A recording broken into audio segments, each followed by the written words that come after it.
दास्य भक्ती. नमस्कार मंडळी, कसे आहात आपण मजेत आहात ना? चला तर मग श्रोते हो, आज आपण नवविधा भक्तीमधील 7वी पायरी पाहणार आहोत. आपण या पायरीला सुरुवात करूया.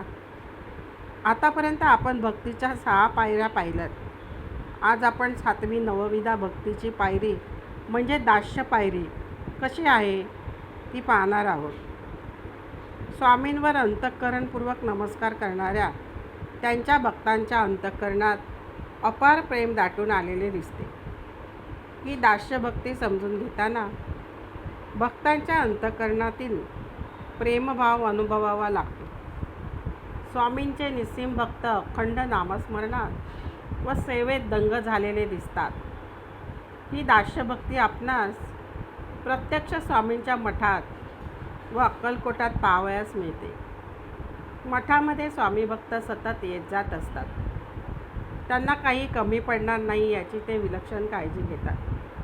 काही स्वामी भक्त मठात येणाऱ्या प्रत्येकास तीर्थप्रसाद व अंगारा लावतात. स्वामींची पूजेची उपकरणे धुवून ठेवतात. मठाचा हिशेब चोख ठेवतात. जे जे काही पाहिजे ते तात्काळची दिजे. अत्यंत आवडीने कीजे सकळ सेवा. स्वामींची सेवा करताना आपले देहभान विसरावे.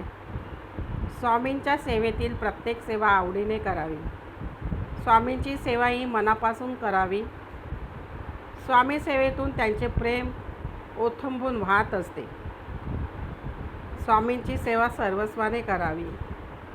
मन शांत व समाधानी राहील याची काळजी घेत लोकसेवा व स्वामी सेवा करावी. अशा भक्तीत दंग होणे म्हणजेच दास्य भक्ती होय. वचने बोलावे करुणेची नाना प्रकारे स्तुतीची. अंतरे निवती सकाळांची ऐसे वदावे.